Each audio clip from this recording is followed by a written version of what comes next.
Good morning my dear friends. Screenshot எடுக்கிறதுக்காக உங்களுக்கு இந்த தூக்கி காட்டுறேன். எடுத்துக்கோங்க. இப்போ ஈஸி இங்கிலீஷ் 18ஆம் பாகம் லெசன் 18. சரியா? இப்போ ஏற்கனவே நம்ம நீடட், நீட்ஸ் இதெல்லாம் படித்தோம். நீடு பன்மை நிகழ்காலம், நீட்ஸ் ஒருமை நிகழ்காலம், நீடட் கடந்த காலம். இப்போ பன்மை எல்லாத்துக்கும் நம்ம அதை பிரிச்சுக்கலாம். Do plus need. ஒருமைனா டஸ் ப்ளஸ் நீடு. இந்த டி ப்ளஸ் நீடுன்னா கடந்த காலத்துக்கு வந்தது. அதுக்கு ஒருமையும் கிடையாது, பன்மையும் கிடையாது. அதே மாதிரி இப்போ முதல்ல நான் உங்களுக்கு ஒரு விஷயம் என்ன சொல்லணும்னா, இந்த ஹேவு, ஹேஸு, ஹேடு இந்த மூணுலேயும் நான் நடத்தியிருக்கிற பாடம் என்னடா ஃபாதர் அங்கே நீட்டில் வேறு மாதிரி சொல்லியிருந்தாங்களே, இங்கே வேறு மாதிரி இருக்குது அப்படின்னா நல்லா கேட்டுக்கோங்க. இந்த ஹேவ் டு பி தான் கரெக்ட். ஏன்னா கொஞ்சம்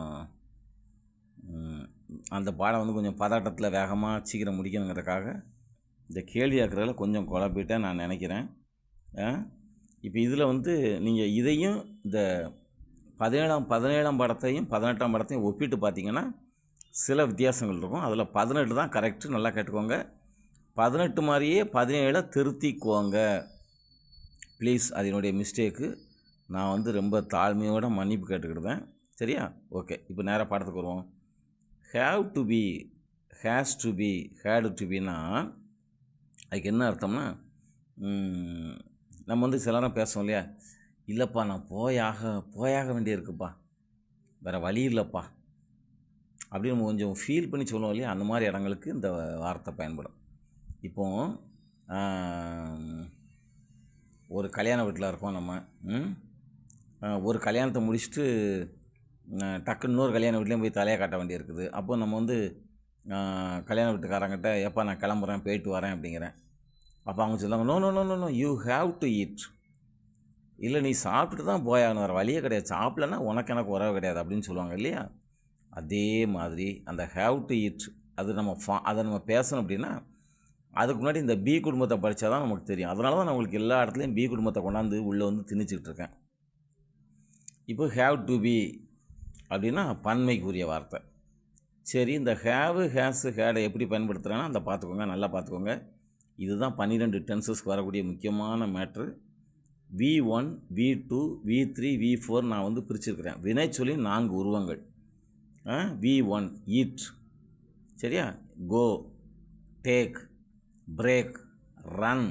நீங்கள் என்னென்ன வார்த்தை வச்சுருக்கீங்களோ அதனுடைய முதல் பாகம், முதல் உருவம். அதனுடைய இரண்டாவது உருவம் என்னது? ஈட் ஏற்றமாறுது. அதாவது ஈட் நிகழ்காலம், ஏற்று கடந்த காலம்.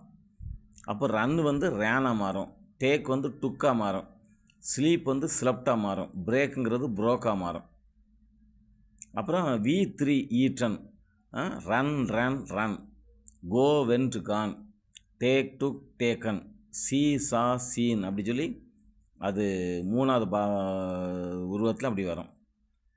அப்புறம் V4 ஒரு வினைச்சொல்லி 4வது உருவம் ஐஎன்ஜி சேர்த்தா eating, going, running, taking, breaking, seeing, speaking, telling, வாட்சிங், அந்த மாதிரி ஐஎன்ஜி வரும். இப்போது இந்த ஈட் முதல் உருவத்தில் என்ன செய்யறோம்னா டூ ப்ளஸ் ஈட். அந்த ஈட்டுங்கிற வார்த்தையை நம்ம உடைச்சோம்னா, அதை பிரித்தோம்னா டூ ப்ளஸ் ஈட்டுங்கிற 2 வார்த்தை கிடைக்கும். பிரித்தால்தான் நாட் சேர்க்க முடியும், கேள்வி எடுக்க முடியும். நல்லா பார்த்துக்கோங்க, கவனிச்சுக்கோங்க. அப்போ வினை 1ஐயும் பிரிக்கணும், வினை உருவம் 2ஐயும் பிரித்தாகணும். வினை 3 பிரிக்க முடியாது, ஏன்னா அதுக்கு வேறு வார்த்தை இருக்குது. அது கூட ஹேவு, ஹேஸுன்னு சொல்லி வரும்போது நம்ம அது இரு வினைச்சொல்லாக தான் வரும். ஸோ நம்ம பிரிக்க வேண்டியதில்லை. இப்போ இது ஒரு வினைச்சொல்லாக தான் வரும். ஐ ஈட், நான் சாப்பிடுகிறேன். அப்போ டூ ப்ளஸ் ஈட்னு போட்டால் தான் ஐ டூ நாட் ஈட், நான் சாப்பிடுகிறது இல்லை. அல்லது டூ ஐ ஈட், நான் சாப்பிடுகிறேன்னா அப்படின்னு கேள்வி கேட்கறதுக்கு உங்களுக்கு இந்த வினைச்சொல்லை பிரித்தா தான். அதே மாதிரி ஏற்றையும் நம்ம பிரிக்கலாம், கேள்வி கேட்கலாம், நெகட்டிவ் சேர்க்கலாம். ஈட்டனுக்கு இன்னொரு வார்த்தை துணை வினைச்சொல்லுன்னு வரும், ஹேவு, ஹேஸு. ஈட்டிங் அதே மாதிரி தான் கண்டினியூஸ் டென்ஸாக அது வரும். Present continuous, past continuous, future continuous அப்படின்னு வரும்போது அது கூட எக்ஸ்ட்ரா ஒரு வார்த்தை இஸ்ஸு, ஆமு, ஆறு, வாசு, வேறு, வில் பி, ஷேல் பி அல்லது ப்ரெசன்ட் பெர்ஃபெக்ட் கண்டினியூஸ்ன்னு சொல்லி 3-4 வினைச்சொற்கள் வரும். அந்த நேரத்தில் நம்ம வந்து அந்த முதல் வார்த்தையை மட்டும் பிரிச்சுக்கிட்டால் போதும். ஸோ இதை வந்து நம்ம பிரிக்க வேண்டிய தேவை கிடையாது. நல்லா கவனிச்சுக்கோங்க. இவ்வளோதான் முக்கியமான மேட்ரு முடிஞ்சது. கொஞ்சம் பெரிய பாடம், நல்லா கவனிங்க. பிரித்தால் தான் நாட் சேர்க்க முடியும், கேள்வி எடுக்க முடியும். ஸோ நீங்கள் எந்த வினைச்சொல்லை படித்தாலும் 4 தான் படிங்க, சரியா? இப்போ வந்து ஒரு புது வினைச்சொல் நீங்கள் படிக்க போறீங்கன்னு வச்சுக்கூடாமே. துணியை துவை, அதுக்கு வந்து வாஷ் இல்லையா? அப்போ வாஷ், வாஷ்டு, வாஷ்ட், வாஷிங். வாஷ்னா V1, டூ ப்ளஸ் வாஷ், அதை வச்சு கேள்வி ஆக்கலாம், நெகட்டிவ் ஆக்கலாம். V2 வந்து வாஷ்ட், வாஷ்டுன்னு சொல்லக்கூடாது, washed. Did plus wash, so நீங்கள் நெகட்டிவ் சேர்க்கலாம், கேள்வி ஆக்கலாம். அப்புறம் இதுவும் வாஷ்டு தான். இது எப்படி கண்டுபிடிக்கிறது? இங்கேயும் வாஷ்டு இருக்குது, இங்கேயும் வாஷ்டு இருக்குது. அது வாக்கியத்தை வச்சு கண்டுபிடிக்கலாம். வெறும் ஐ வாஷ்டுனா நான் துணி துவைத்தேன் கடந்த காலம், அவ்வளோதான்.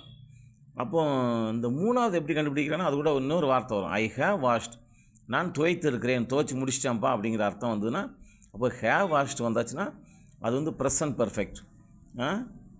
H + V3 இதுதான் சூத்திரம். அது நம்ம பின்னாடி படிப்போம். அதே மாதிரி ஈட்டிங் வந்து ஐ ஆம் eating, I have been eating, I was eating அப்படின்னு சொல்லி அந்த மாதிரி வரும். ஒன்றும் குழம்பாதீங்க, ஈஸி.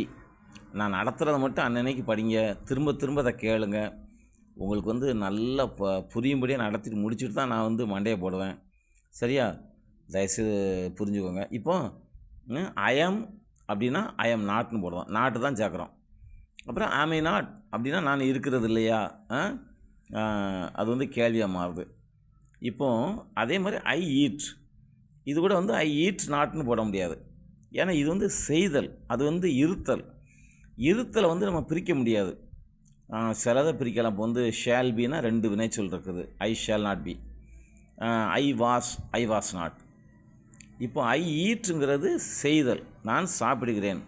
நான் இருக்கிறேன்ல, நான் இருக்கிறேன் பட்டு சாப்பிட்டுட்ருக்கேன். So I eat, I do not eat அப்படிங்கிறோம். அல்லது ஐ டோன்ட் ஈட்டுன்னு சொல்லலாம் ஷார்ட்டாக. ஏன் அந்த டூ நாட்டு, ஏன் டோன்ட் அப்படின்னா அது வந்து பின்னாடி வருது பாருங்கள். டூ ஐ ஈட், இப்போ இந்த டூ ப்ளஸ் ஈட் போட்டிங்க இல்லையா, அதனால் டூ ஐ ஈட், நான் சாப்பிடுகிறேனா. இந்த I eat, I do plus eat, அந்த டூ ப்ளஸ் ஈட்டுன்னு சொல்லி மேலே போட்டிருக்கேன் இல்லையா கட்டத்தில், அந்த வார்த்தை தான் இங்கே வருது. டூ ஐ ஈட், நான் சாப்பிடுகிறேனா.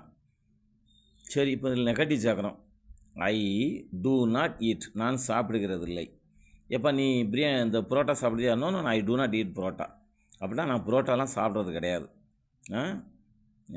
அப்புறம் பாருங்கள், ஐ டூ நாட் ஈட் போட்டாச்சா, அதை சுருக்கம் போட்டால் ஐ டோன்ட் ஈட்.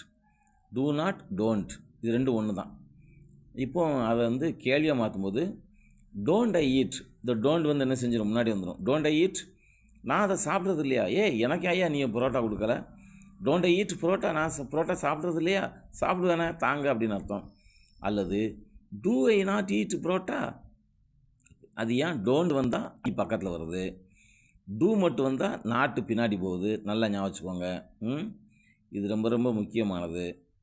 அதாவது டோன்ட் அப்படிங்கும்போது டோன்ட் ஐ, அப்போ டூ பிரித்து அந்த டோன்ட்டை பிரிச்சிட்டோம்னா டூ ஐ நாட் ஈட் அப்படின்னு தான் வரும். ஏன் இப்படி வருதுன்னா நல்லா கேட்டுக்கோங்க, இங்கிலீஷில் அப்படி தான் வரும், சரியா? ஓகே, இப்போ நம்ம வந்து பன்மை நிகழ்காலத்துக்கு வரோம். மேலே உள்ள மாதிரியே தான் கொஞ்சம் வேகமாக போகிறேன், கவனிச்சுக்கோங்க. ஐ ஹாவ் டு பி, நான் இருக்க வேண்டிய தேவை உள்ளது, வேறு வழி இல்லை, சரியா? அப்போ இதை பிரிக்கிறோம். I do plus have to be, அதாவது பிரித்தால் இப்படித்தான் வரும், சரி? ஐ ஹாவ் டு பி, ஹேவை உடைச்சோம்னா டூ ப்ளஸ் ஹேவ் வருது, வேறு வழி இல்லை, அப்படி பிரிச்சுடுறோம். ஏன் பிரித்தா தான் நம்ம வந்து நெகட்டிவ் போட முடியும். I do not have to be, நான் இருக்க வேண்டிய தேவை இல்லை. இப்போ பாருங்கள், I do not have to பின்னு போட்டிருக்கேன், அது பக்கத்தில் டோன்ட்டுன்னு போட்டிருக்கேன். அந்த டூ நாட்டை டோன்ட்டாக சிம்பிளாக மாற்றுறோம், 2 வார்த்தையை ஒரே வார்த்தையை மாற்றுறோம். இப்போ do I have to be, நான் இருக்க வேண்டிய தேவை உள்ளதா? ஏன்னா இந்த do plus I have to பின்னு ஐ டூ ப்ளஸ் ஹேவ்னு போட்டோம் இல்லையா, இப்போ அந்த டூவை தூக்கி முன்னாடி போடுறோம்.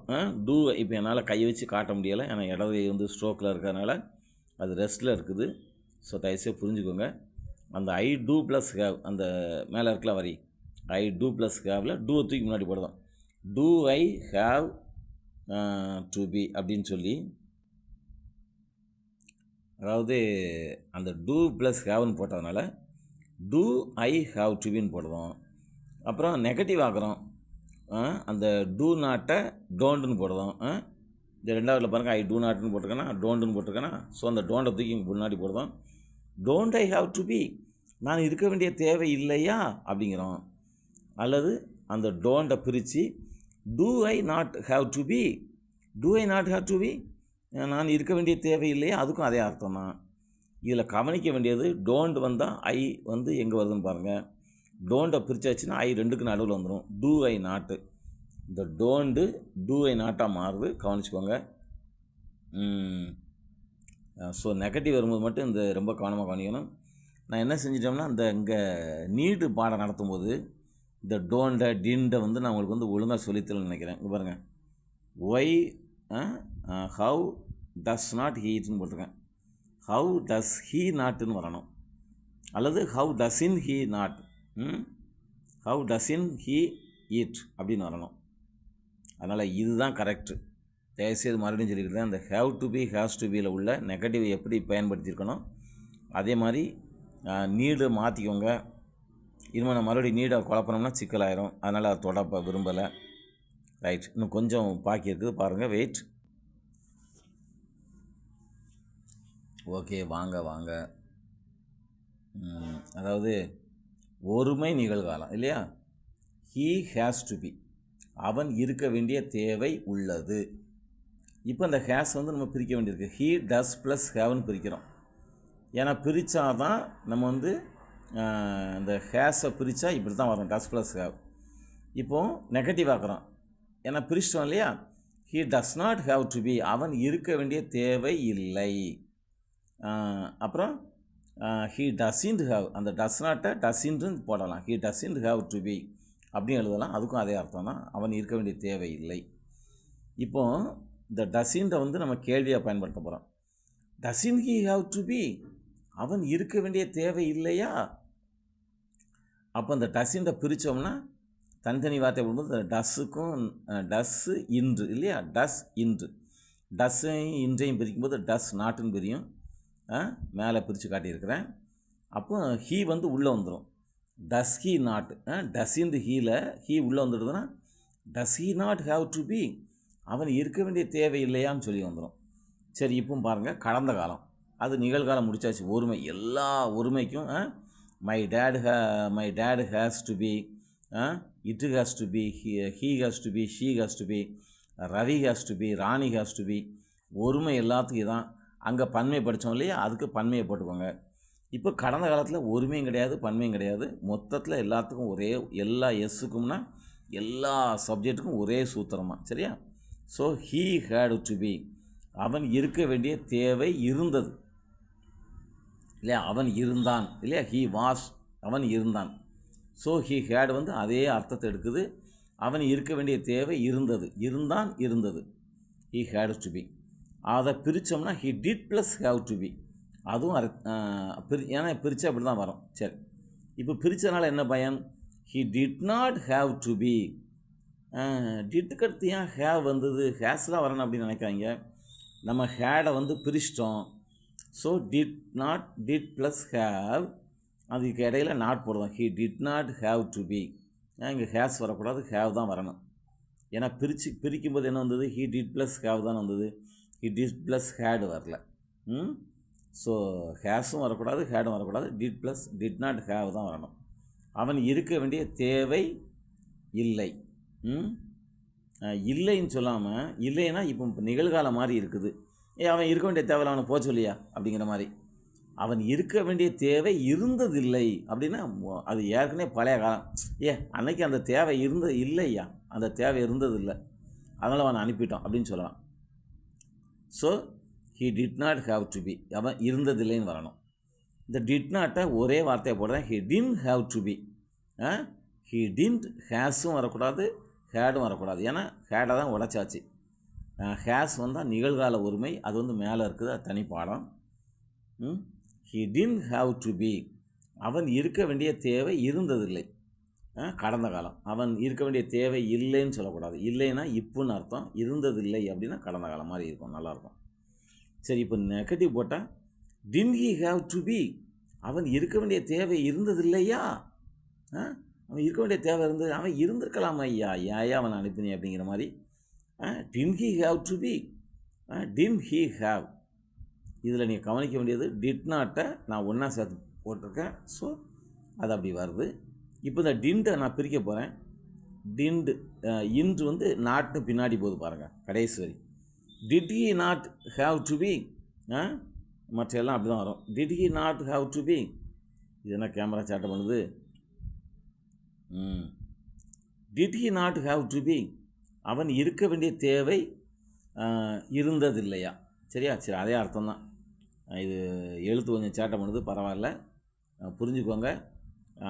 டின் ஹி ஹாவ் டு பியும் did he not have to பியும் ஒரே அர்த்தம் தான். அவன் இருக்க வேண்டிய தேவை இருந்ததில்லையா? இது கொஞ்சம் பெரிய பாடம், வேறு வழி இல்லை. ஆனால் இதான் எதுக்காக நான் இதை வந்து 16 நிமிஷ வீடியோவாக கொடுத்துருக்கேன் அப்படின்னா, இப்போ இந்த ஹேவு, ஹேஸு, ஹேடு இதில் நான் நடத்துனது தான் உங்களுக்கு வந்து ரொம்ப கரெக்டாக பிரயோஜனமானதாக இருக்கும். சரியா? ஓகே. சரியா? முகத்தையும் பார்த்துக்கோங்களேன். காலையில் பூசைக்கு போய்ட்டு வந்து உங்களுக்காக அந்த பாடத்தை எழுதியிருக்கிறேன். இப்போ நான் வந்து 10ஆம் கிளாஸ், 12ஆம் கிளாஸ், 11ஆம் கிளாஸ் பிள்ளைகளுக்காக ஜெபம் கோயிலுக்கு போகணும்.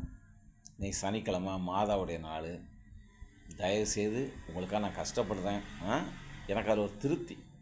யாராவது ஒரு 4 பேர் இங்கிலீஷ் நல்லா படிக்க மாட்டாங்களான்னு ஒரு திருப்தி. அதனால் தயவுசெய்து இந்த ஹேவு, ஹேஸு, ஹேடு இதை மட்டும் நல்லா படிச்சுக்கோங்க ராசாத்தி.